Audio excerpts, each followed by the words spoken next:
Welcome. Welcome and thank you for joining us for this session. So this is a Medtronic sponsored session, very practical, case-based.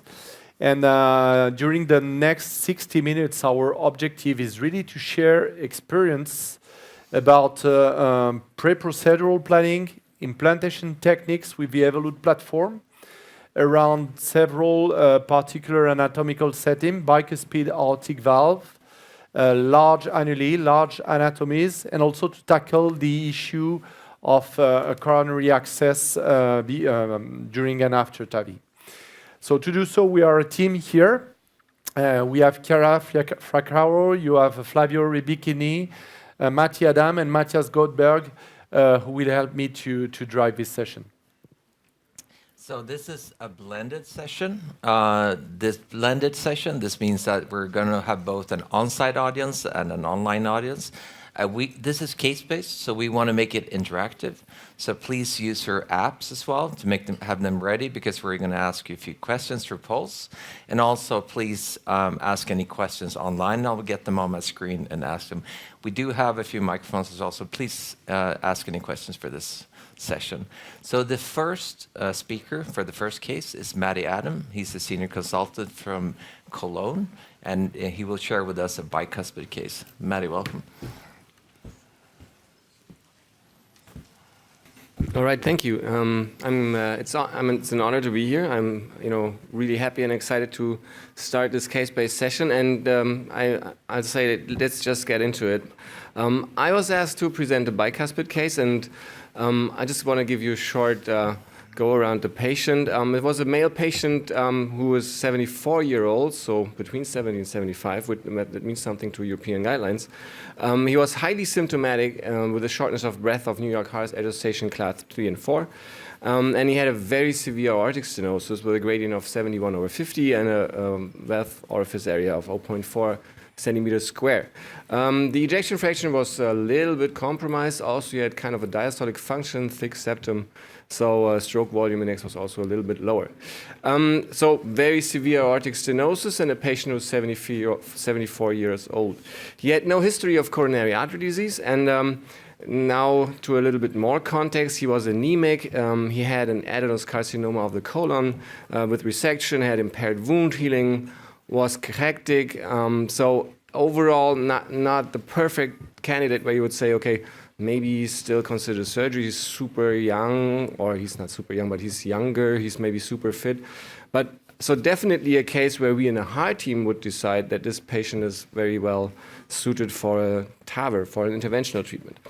And then, of course, we pushed the diagnostics a little bit. You can see in the echo, you can still appreciate there's a little calcium there, and also a little bit of funny movement maybe of the valve itself. And when the CT came back, it was obvious that was a highly calcified valve, and it was also bicuspid. Then, this is not your standard TAVI case, of course. This is why we picked this, and I think this is why we love to talk about it. And so let's go ahead and find a little bit more out about our bicuspid patients. If you look at this little background slide, you'll see that on the left-hand side, you'll find surgical data. That's pretty old. The data is more than 20 years old, but patients referred to surgery are in a high percentage bicuspid cases if they are young. So the bicuspid is this little greenish thing there, and it's 63 or 55% of patients who are younger than 50. And it goes down to a very, very rare case of 18% maybe in the over 90-year-olds. But if you look at the TAVR patients who been treated, then you'll see that the reported bicuspid patients in Germany are only 2.7%. So on the right-hand side, that slide, that shows you, first of all, there's a regional difference in bicuspid cases, and also maybe the surgeon and the cardiologist may have a different perspective on bicuspid cases, which I will explain in a second. Because if you look at a very surgical Sievers classification or a very anatomical classification, let's say, which I still like, and you know, we can argue that we might extend this a little bit, but you have the typical bicuspid nomenclature, which is type 0, which is 7% of the cases, where you have two normal developed cusps, but no raphe, right? As very classical, overly shaped aortic valve. The type 1, which is the most common one, and the most common of these is the LR type, is where you have a fusion of the left and the right coronary cusp. You have two underdeveloped and one fully developed cusp, and the most important thing is you have one full or partial raphe. And the type 2 anatomy is even more complex because you have two full or partial raphes. Luckily for us, they're not super often. But this little funny thing in the bottom of the slide should tell you that I think we have a continuum of these anatomies sometimes, and maybe in the CT we don't even see all patients that are functionally bicuspid, and so the surgeon might have a different view on bicuspid than we. But nevertheless, we should screen very meticulous for that because it has some consequences for our procedure. Because I think one of the most important things is how do we measure this? How do we find out what TAVI we put in? And there are different methods to do this. One is the annular, one is the supraannular technique. I'm going to show you some more. And what that means is that you want to understand your anatomy, and it can be that your supraannular anatomy is smaller, it can be that it's bigger, and it can be that it's the same. And we don't even know where to measure. But if you go through the classical measurements in this case, you'll find that if you measure annular, it's a 23.9 perimeter derived diameter. If you measure supraannular, this is a 23 millimeter perimeter derived diameter. And then there are more techniques, for example, raphe-based techniques. If you measure according to Lyra, as level of implantation at the raphe, it's a 21.8, so that's the narrowest part that we can find in the CT, also a very important thing to remember. And we have a raphe-based technique, which is called Casper, where we want to take into account how calcified the valve is, how calcified the raphe is, and how long this raphe is. And this is a almost 1 centimeter big, very big chunk of calcium, very heavily calcified. So according to this technique, you might also think about sizing down. But the big but here is actually we are not really sure what technique we should use. For example, in bivalve X, we were supposed to measure at 4 millimeters. In the nested low-risk evolute, for example, it was more or less annular sizing. And there is no data proving any of this is really randomizedly superior. So in the end, the recommendation of companies is usually to stick with annular sizing. And one thing that, because it's case-based, what do I do in a case like this? I run sometimes patient-specific computer simulations, and a software that can help there is FIOPS. What you will get is you upload your CT, and what you will get in the end is you get a good amount of simulation, how the valve actually expands in your anatomy. You get frame deformation, you get contact pressure, skirt apposition, and also prediction of PVL. And one point that I want to take out is look how oval this valve will stay if you simulate how this valve will react with that calcium. And you'll find out that it usually stays very oval. And that's one point that I want to make because I think this is very important. I think that self-expanding valves, this is the advantage, right? We can stay oval and still have a good opening of the valve, so that might be an important point to remember. Here's a simulation of a case where the PVL was bigger, and that's something we want to achieve perfect results, right? So maybe if you think about a case which is not very well suitable, go talk back to your surgeon. In this case, simulations nevertheless came back very, very good. We had low contact pressure in the region of interest for pacemaker prediction. We had a good frame deformation, not very oval, and we had almost no PVL predicted. So I think we can put this patient into an interventional treatment, but I'm very happy to discuss this with you guys and see what your thinks about measuring this. And in the sake of time, I'm very sorry, we haven't even touched procedural considerations, wires, inline sheath, implant angles, balloon sizing, post-dilatation, but that's also maybe something we can pick up on along the line. Thank you. Thank you very much. Thank you very much, Matti, for this case presentation. And again, as Matthias proposed, feel free to interact with us, to tell us whether it would be in your daily practice a patient you would treat with TAVI, and if you have any remark on that. But while waiting your comment, Matti, maybe seven things I would like you to help us understand. First, here we see a quite heavily bicuspid patient, bicuspid case. Where is in your practice the threshold for a patient who is suitable for TAVI in bicuspid anatomy, and what is a no-go patient, if you can summarize it briefly? That's a very good question. I think it's to be quite honest and to break it down into one or two sentences, I think it's a case-to-case debate that you have to have in the heart team. You have to have your CT, you need echo, you need every surrounding information on the patient you need. You have to have a discussion with your surgeon, go to the bed, and then ask what would be the treatment that you like for this patient. Because, and all this helps, understanding the anatomy, seeing if you're taper, if you're flare, if you're tubular, if you have LV-OT calcification, for example, which sometimes also comes in.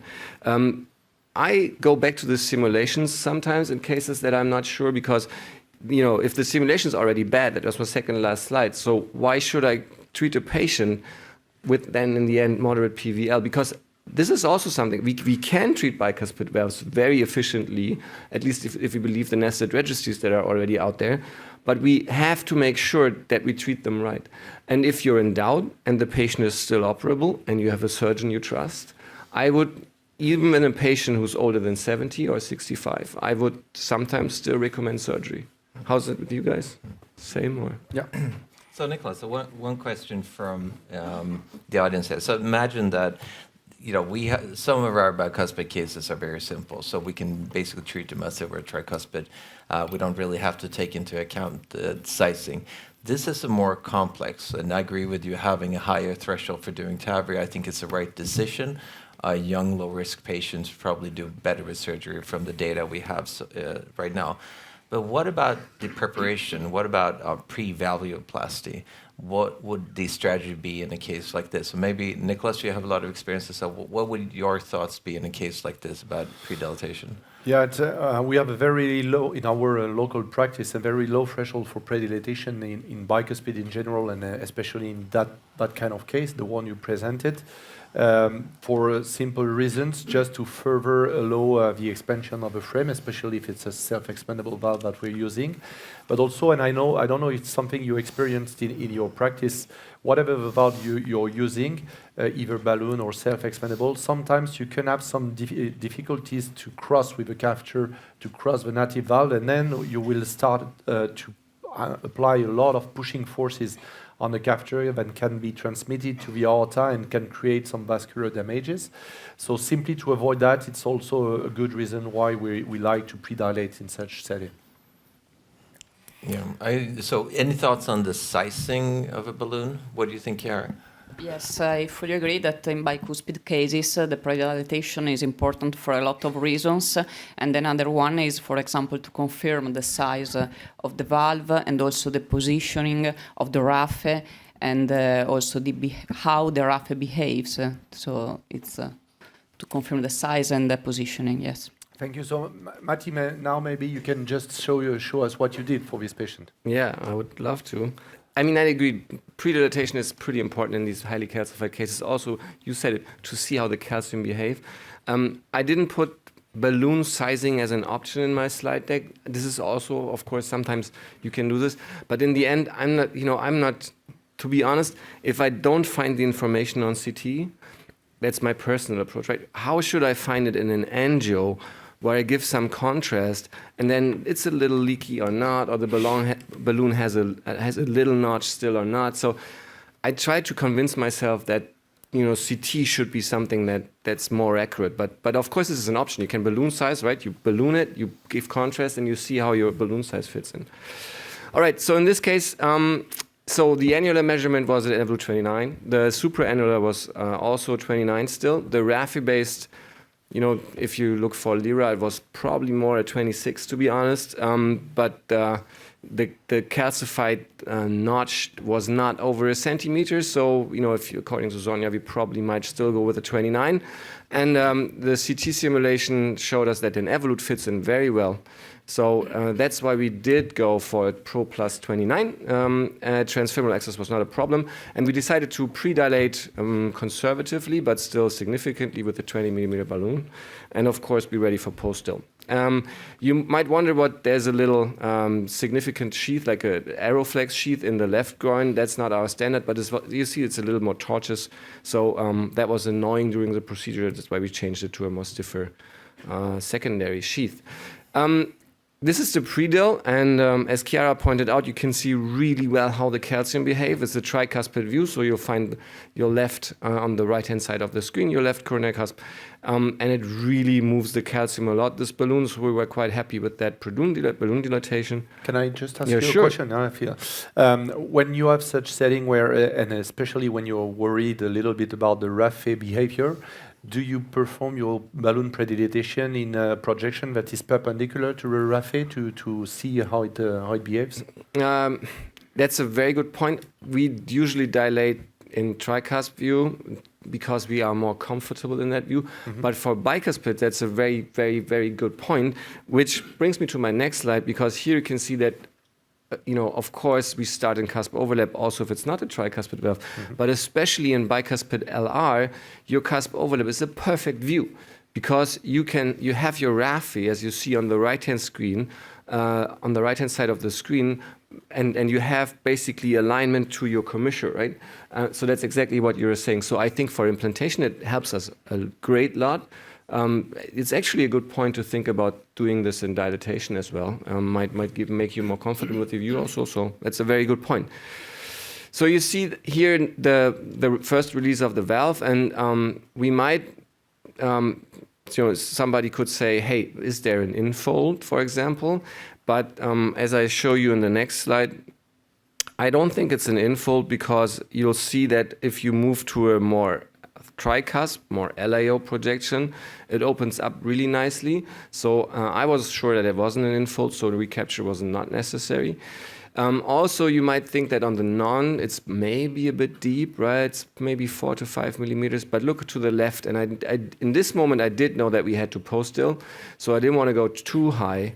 And on the left, there's still a lot of room, and also there's a big chunk of calcium masking the left coronary deepest point a little bit. So in the end, we decided to release the valve in that position. There's a recommendation to pull the wire a bit, to speak a little bit more detailed, and to release to release the upward pressure of the valve, especially if you implant high. In this case, because I knew I was a little deeper and I wanted to, and the raphe and the supra system usually can push the valve down, I decided to leave the wire in place. And then that's our first result. And I think we can all agree that it's not a perfect outcome after an implantation. So, of course, we decided to post-still. And the postal considerations that you have to have at best beforehand is how big of a balloon can I go without fracturing A, the valve, and B, damaging the new evolute. Because the narrowest point of a 29 in the middle is 23, and still it can definitely afford, it can afford that there's some stretching, but you don't want to rupture the leaflets, and you don't want to put so much pressure on it. So that's why we decided to go for a 22 millimeter balloon. In this case, a semi-compliant. I'd love to have a discussion if somebody would take a non-compliant in that case, but we decided here for a 22 semi-compliant. And then in the end, you'll see that the results definitely improved a lot. But I was still worried that I might miss something. I think the little contrast in the ventricle there is due to the pigtail. So for this case, I really wanted to make sure, and I did a TOE, which is not standard, but I'm adamant that we think that bicuspid keys needs to be also performed with the perfect result. So we saw in TOE that we basically had a very good result with just a tiny wee bit of PVL there. And so we were pretty happy with the case. Patient was discharged with a gradient of 12/8, no relevant PVL. LV function was normal and had a massive improvement of symptoms. So that's how we did this. And I thank you for listening to this case. And I'm very happy to hear your thoughts and comments to it. No, thank you, Mattia. I think you did a very good job for this patient. This case is very interesting because summarizes, I think, the current thinking about the procedure in a BAV setting.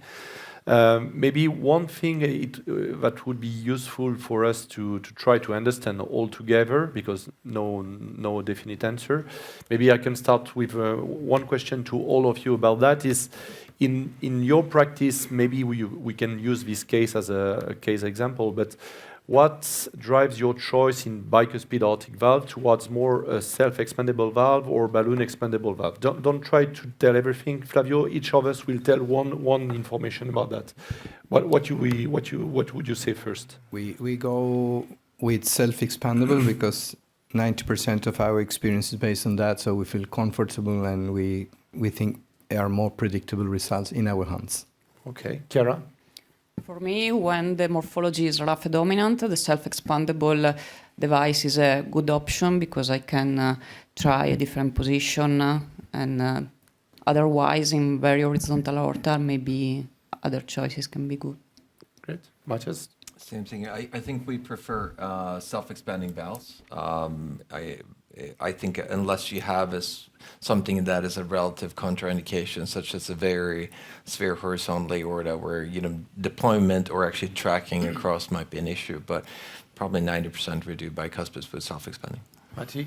We usually use balloon expanders. I'm just kidding. No, I mean, Chiara said it. Raphe-based anatomy, I think, needs to be self-expanding because you keep the ovality, or you can keep the ovality by having good hemodynamics. Yeah. And I also, in this case, I want a perfect result. I like resheathability, to be quite honest. Yeah. And I totally agree with that. And I was just about to say that from my side. I favor the self-expanding valve when I anticipate with a potential balloon expandable one a high amount of oversizing that could put me in a danger zone regarding the risk of mechanical complication.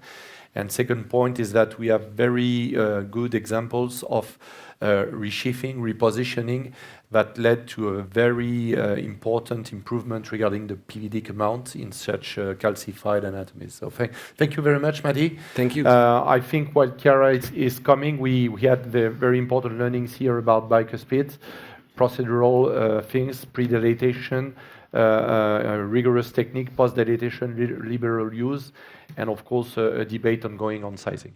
If I might add very short, of course, is that the supraannular type of valve in regularly younger patients, because our bicuspid allows you to put bigger valves in these patients compared to the balloon expand. I think it's an important better hemodynamics. Mm-hmm. Okay, Chiara. Okay. I'm pleased to share with you this second case. This is a case of a 76-year-old female with a body surface area of 1.85 centimeters square, overweight. She was affected by hypertension, dyslipidemia, former smoker, and type 2 diabetes, and moderate carotid vasculopathy, a previous transient ischemic attack, CKD stage 2, previous surgery due to breast cancer but without radiotherapy, and rheumatoid arthritis. She was admitted at our institution due to severe aortic stenosis, symptomatic for mild effort dyspnea. At coronary angiogram, there were no coronary stenosis with a left dominance, and as you can see, the STS score and Euro score were low, as well as the MPI frailty index.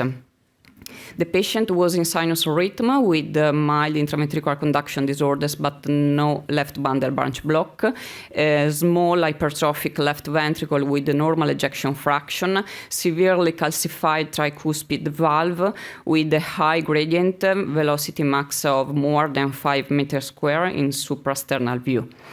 But looking more in depth to the CT scan, as you can see, the annulus was really calcified at the level of the landing zone and eccentric, with a minimum diameter of 21.6 and a maximum diameter of 25.1 millimeter. The average was 23.4.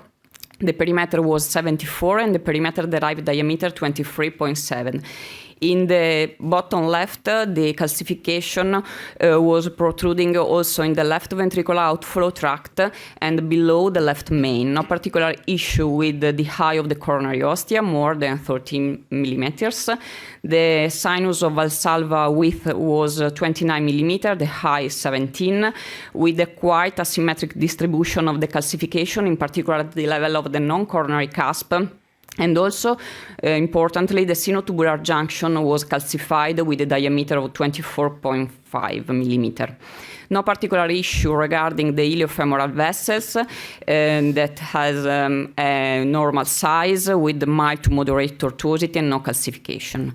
So at this point, my question, Paul, for you is how would you treat this patient, keeping in mind that he is a 76 low-risk patient, but with other comorbidities not fully captured by the surgical risk score, with a small calcified annulus and suitable femoral access? Okay, so you have a questions here, and for you can express your opinion maybe on the app. I think Yes. it's possible to reply to that. Yeah, so poll is open right now. So please use your app and vote.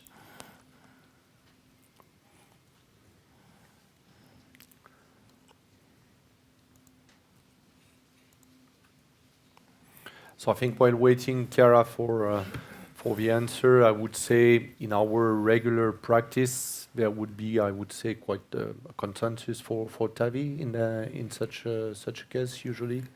Well, when we discuss these cases in our heart meeting, when the patient is more than 75 years old, yes, according to guidelines, unless there are severe contraindication, we go for TAVI. Yeah. So there is a clear adoption of the guidelines by your surgeons at your place? Yes. I don't know if we can go on.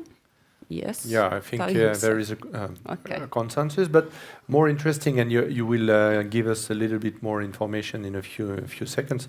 Yes. More interesting here, your majority of TAVI with self-expandable valve in such setting. Mm-hmm. Okay. Yes, that was our choice, of course. And according to the measurements, as you can see, they were consistent, all consistent with the 29 size. Yeah. As you can see, the measurements were consistent with the 29 Pro Plus device, and I would like to remember that the height of the skirt is 30 millimeter and the height of the commissure 26. So how to implant the valve? We calculated two working views, the standard free cusp coplanar view and also the cusp overlap view, looking also at the origin of the coronary ostia, and in this particular case, there were no they were in the middle of the sinus, so the cusp overlap view was the same as the coronary overlap view. And finally, how to implant the valve, of course, to try to align the commissures, but also to select the proper implantation depth. And in this particular case, we decided to put the valve not too high. 5 millimeter can be a good compromise to allow for easy coronary access and to keep the options of a future redo in these patients. Thank you very much, Chiara. So I think, again, very a practical case, one that we face in daily practice. And what we wanted is, as you did, is to focus maybe this case on the implant technique, the commissural alignment, or at least in some cases, the patient-specific coronary alignment that we can achieve to ensure in the long term the coronary access.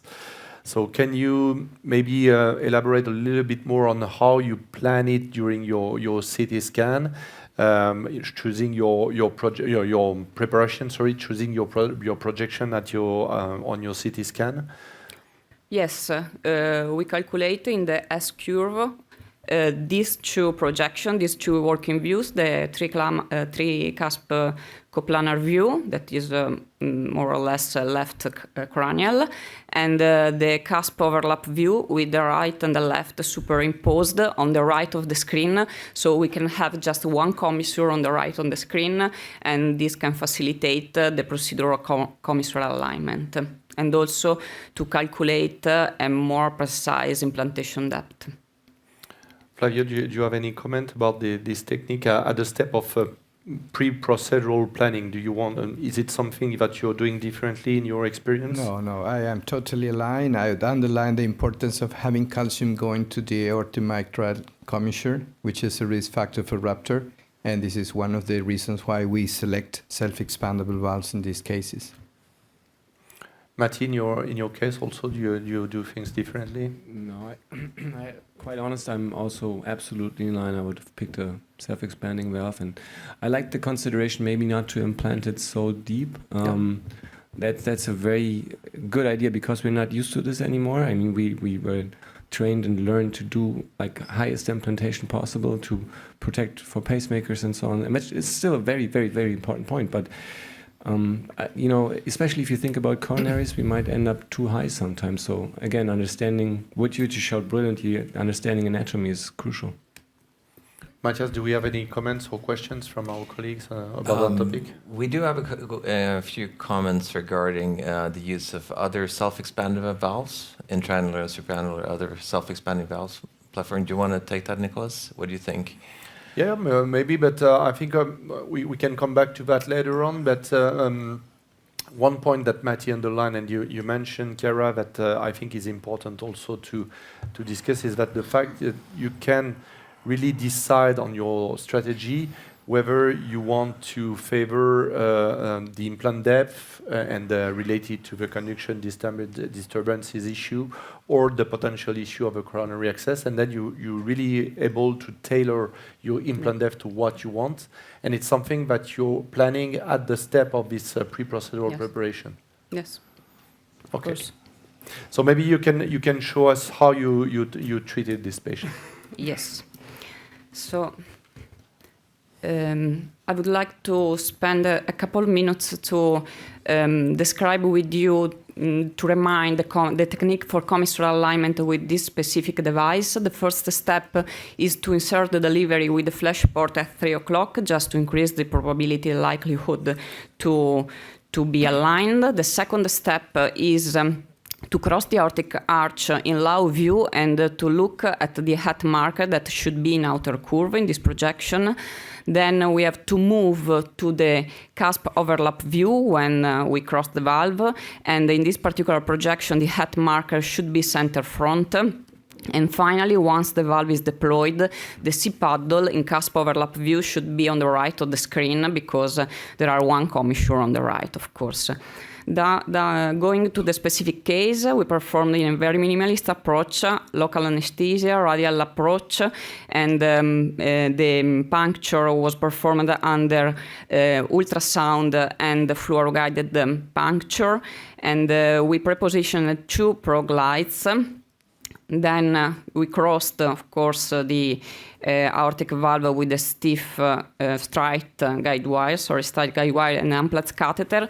We inserted our pre-shaped Safari guidelines. We pre-dilate with a 20 millimeter size balloon our valve with the pacing performed on the left ventricular guide wire. As you can see, there was a new left bundle branch block immediately after pre-dilatation.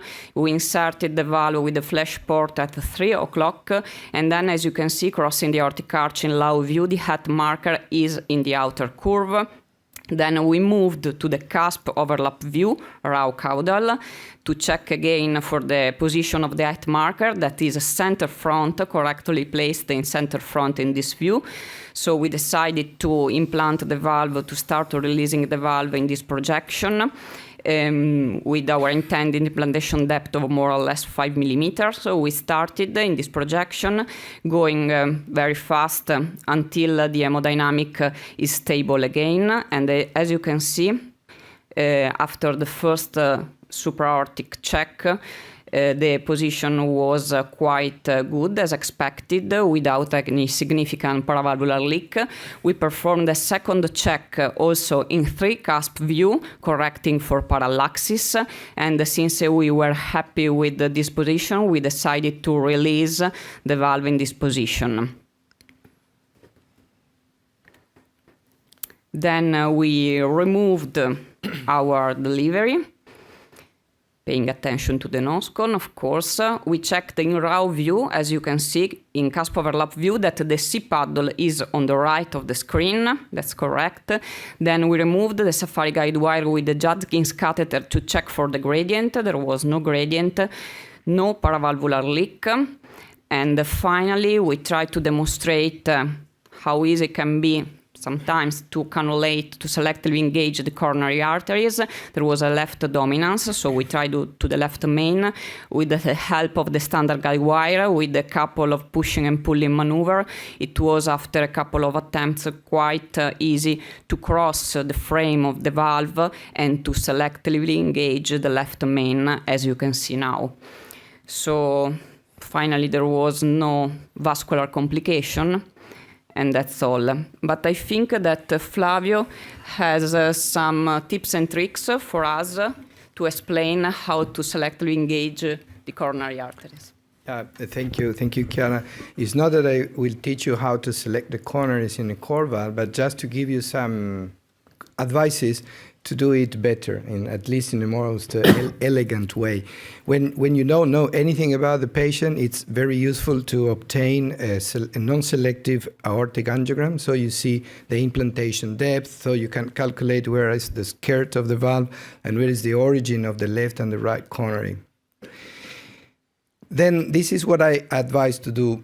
Use a guiding catheter, not in the case that Chiara showed, because that was just to show you how easy it is. You can do it with a diagnostic catheter. But if you are treating a patient and you don't know the patient, the advice is that, and you might need to do an intervention, use a guiding catheter, because then when you are in the coronaries, you can perform physiology, IVUS, stenting, or whatever.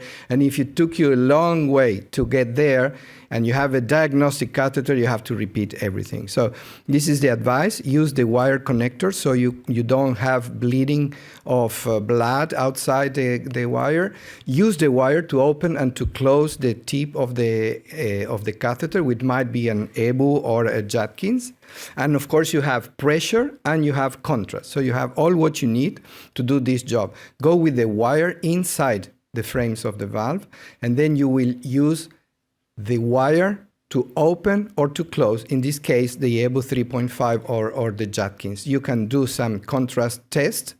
You can measure the blood pressure to be sure that you are not damping against the skirt of the valve. And of course, remember that the valve is smaller than the aortic root it was. So if you normally use a 3.5, you will downside to a 3. If you normally use a 4, you will go to a 3.5. And this is also the same for the right coronary artery. So having this, you see, you have no bleed on the table, you have pressure, you can check with contrast, and you can use the tip of the wire with the wire. Then you remove the wire, and you may be selective or even non-selective, but it is enough to do an angiogram. Same thing for the right coronary artery. So this is very, very briefly what I would advise you to do. What you did, showing that you can cannulate the arteries after the implantation of a core valve, is getting as a more and more frequent way to discharge the patient, saying, if you need to catheterize this patient, my Judkins 3.5 went very easily, or went difficulty, and I managed to do that in this or that projection, because you never know when the patient might come back with an acute coronary syndrome in, let's say, less expert hands than yourself. Thank you very much, Flavio. We'll come back to this issue very, very soon, but just maybe one question to Chiara about your presentation. It's a question that we sometimes have, and maybe you have either a question or an answer in the audience, so feel free also to tell us. When you insert the delivery catheter with the flush port at 3 o'clock in order to pre-position properly your delivery catheter and your valve, you cross the arch and then you arrive in your annulus, but you're not really aligned before starting to unsheath the valve. So with the current generation of catheter, we don't have a one-to-one torque response to adjust that. So what would you do? Would you come back and then try to readjust, or how do you accommodate that? Yes, I removed the valve, the prosthesis from the valve, of course. I try to realign the valve into the ascending aorta just to avoid crossing again the aortic arch. Yeah. But if it is really important to obtain a commissure alignment, it is not feasible. It's better maybe to go in the thoracic descending aorta, even if the risk of embolism may be higher. Okay. Matthias, you have a comment on that or a question from someone? Actually, I have a question for Maddie from the audience here. In terms of implantation depth, obviously, best practices in the standard case to go very high to avoid branch blocks and AV blocks. But in a case like this, where we do have more protruding and semicircular calcification, I think Chiara did a great decision to move it a little bit lower.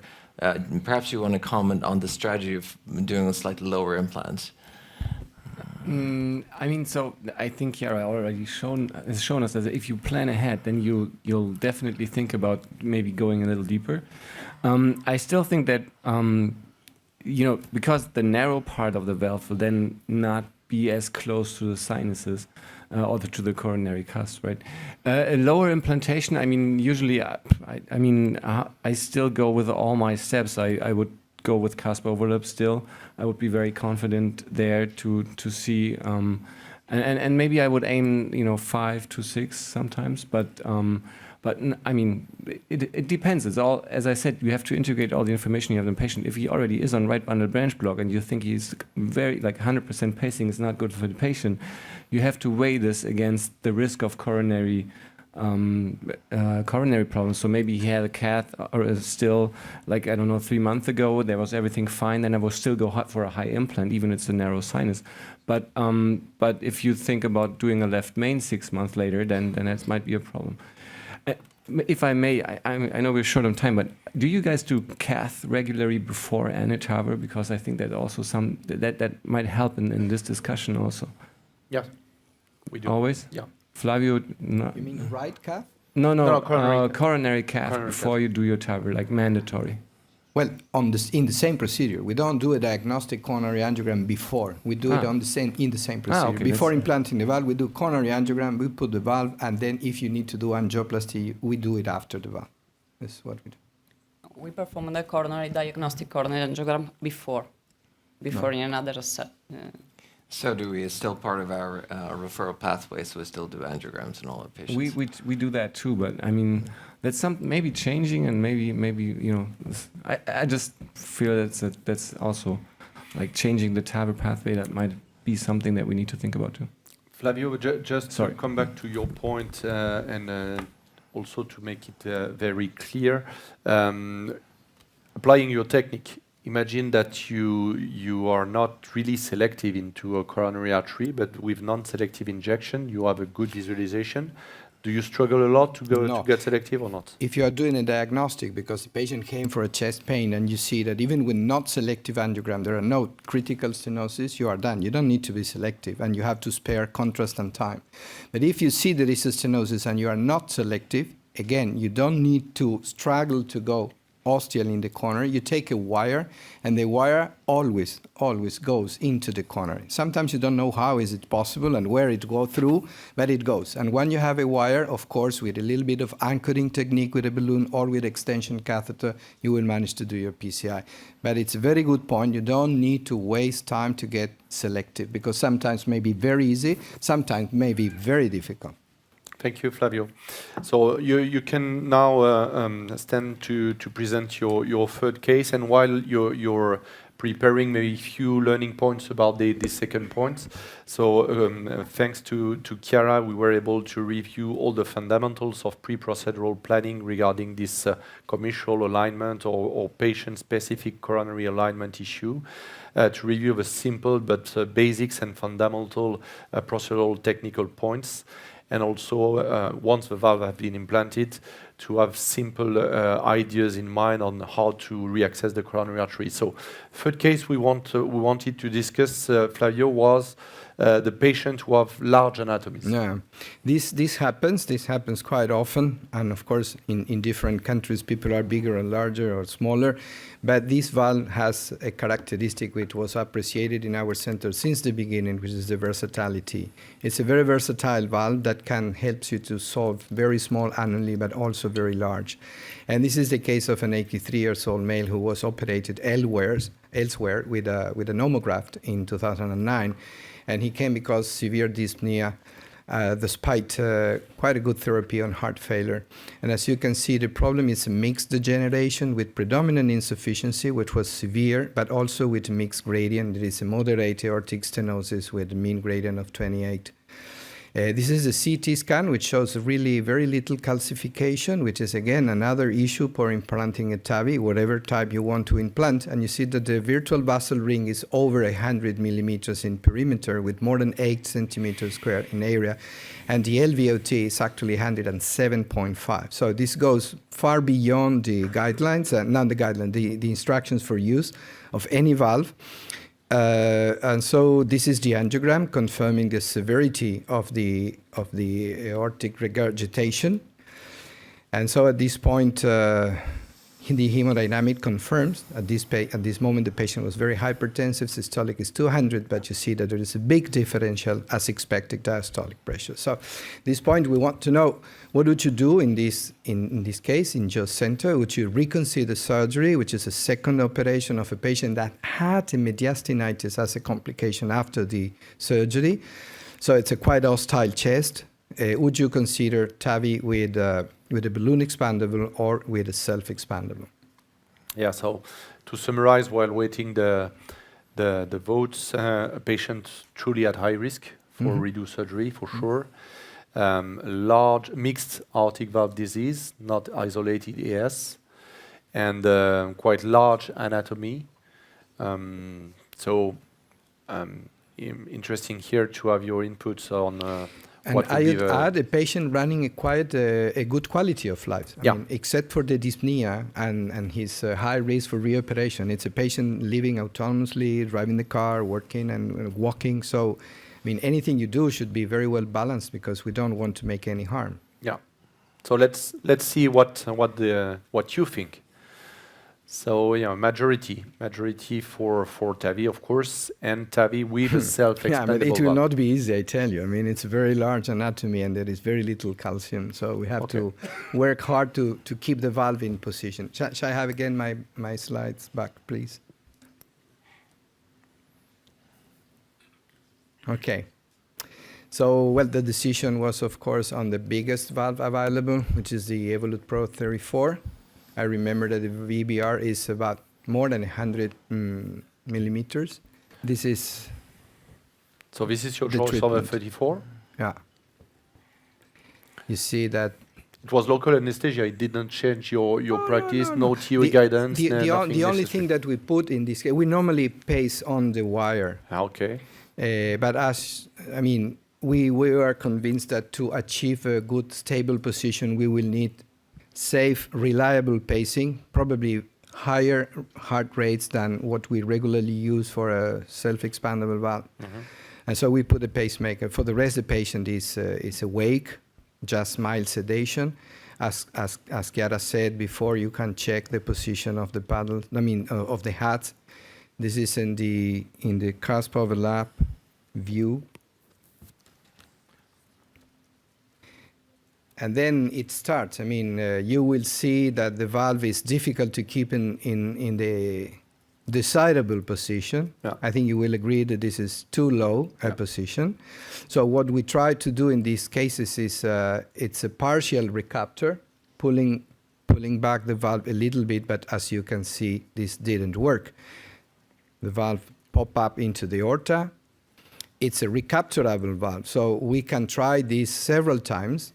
But I tell you also something. If you don't manage to keep the valve in a safe position, you can still take it out and send the patient home and think again on an alternative strategy. This is again the same thing. You see, we are trying to put it a bit higher, but it's again jumping into the aorta. Were you using a quite aggressive pacing rate or no? Not that much? Not yet. No. This is exactly what we are going to ask you. You see, we tried, for simplifying the case, we're just showing you 2 recaptors, but I think we did more than 4 or 5. Yeah, it was not easy. Until you manage, this is what we consider was a much better position. I don't know what you think about this position. And did you use your standard guide wire, Flavio, or did you think about using a different guide wire, more stiff, less stiff? Because this is definitely the medal of the most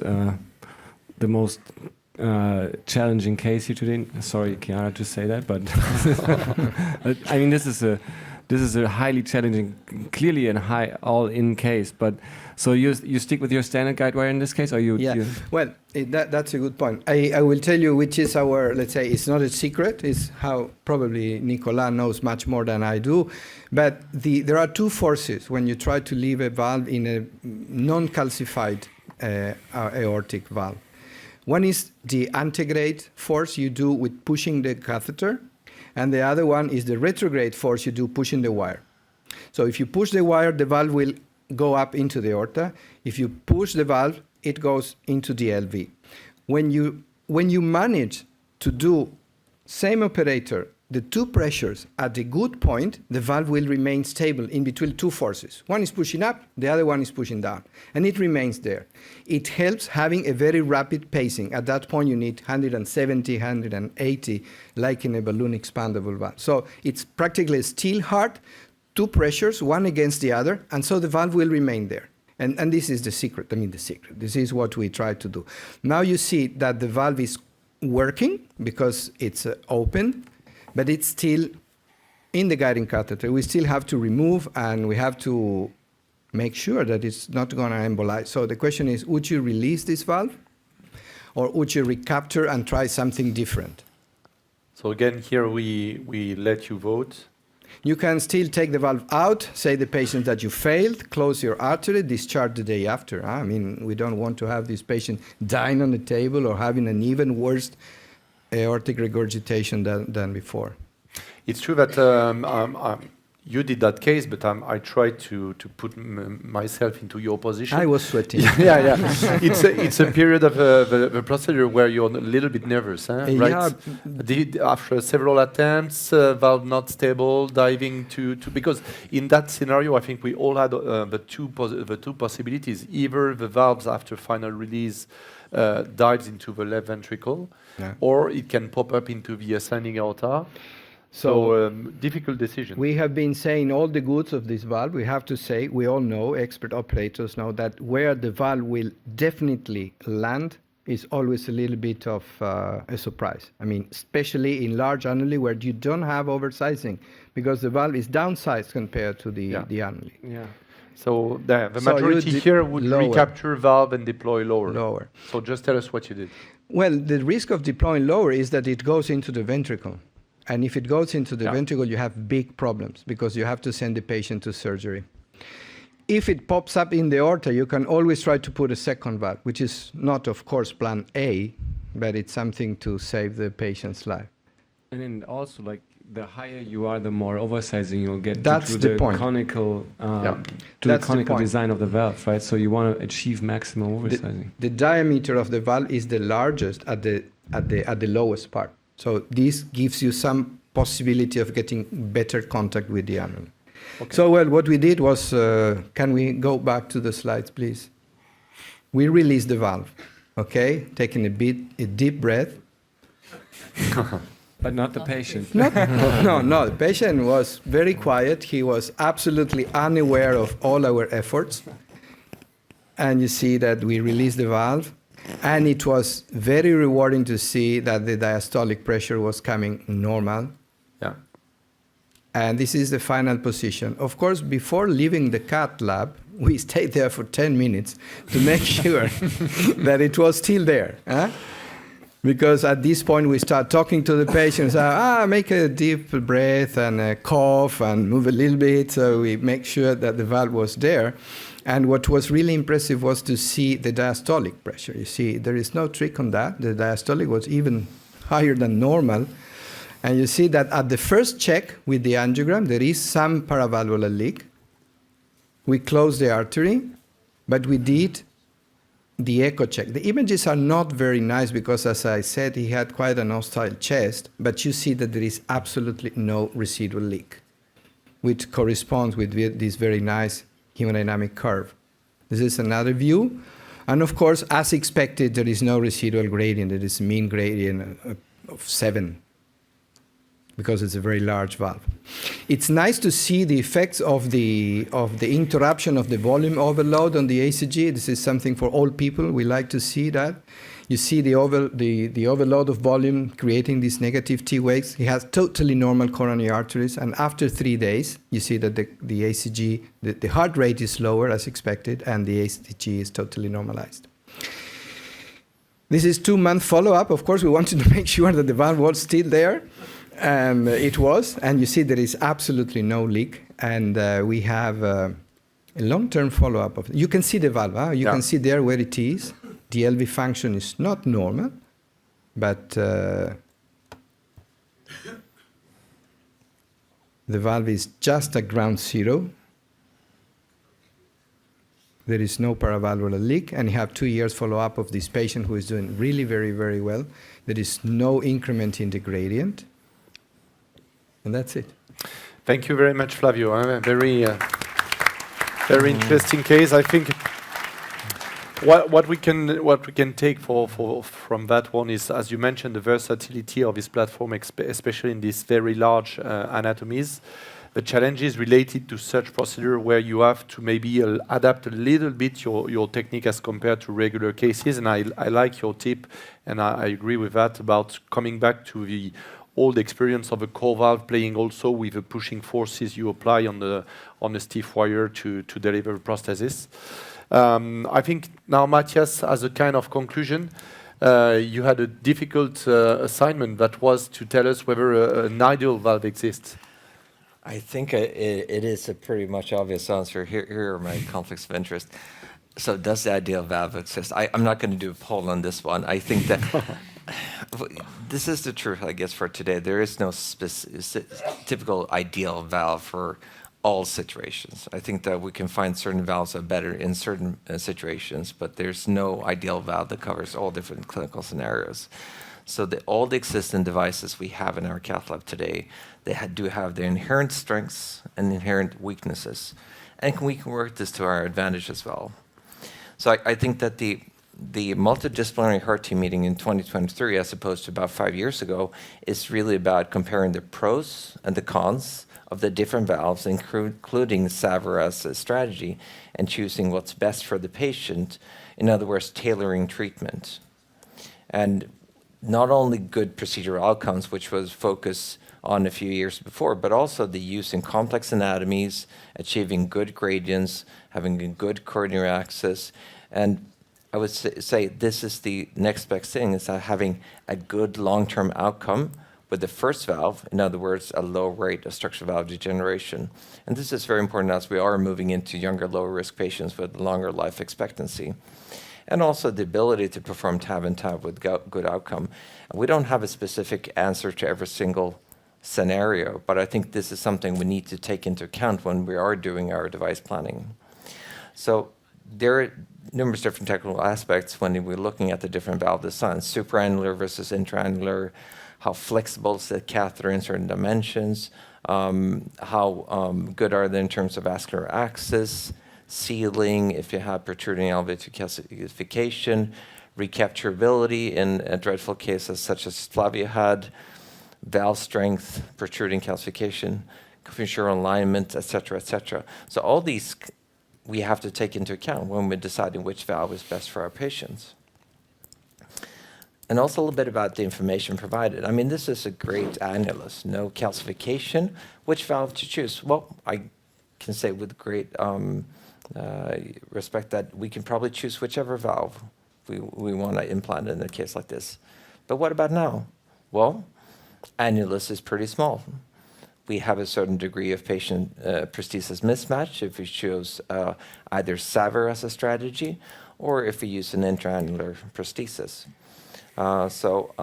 This provides us with some information. This is what we used to do when we were doing TAVR 5 years ago, but now we're actually integrating more information.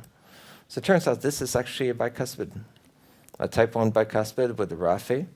We have a good access, distance to the coronaries are good, somewhat tight transition aortic arc. And we need to use all this information when we are planning the procedure and deciding which valve to use. And this means also that at our institution, we have basically a matrix, a list where we try to list the pros and cons, the strengths and weaknesses. And, well, don't look at the absolute numbers because these are actually changing over time as we have new device iterations. But it gives us some guidance when we're trying to choose which valve is for the patient. So, just a short summary, all the valve designs today, they have the strengths and weaknesses. If we have an easy, straightforward case, honestly, we can put in any valve. But certain anatomical considerations, such as what we've seen today, really favor certain valve designs. And I think my take-home message is really in 2023, we need not look at the procedural good outcome, but also the lifetime management of the aortic valve disease in terms of structural valve degeneration, but also having that strategy for a second valve even before we actually implant the first valve. Thank you very much. Thank you very much, Matthias. And I think this will be the perfect closing remarks for this session. So I just have to thank Medtronic for the organization of this session, thank my co-facilitators for this session, and thank you for having attended this symposium. Thanks.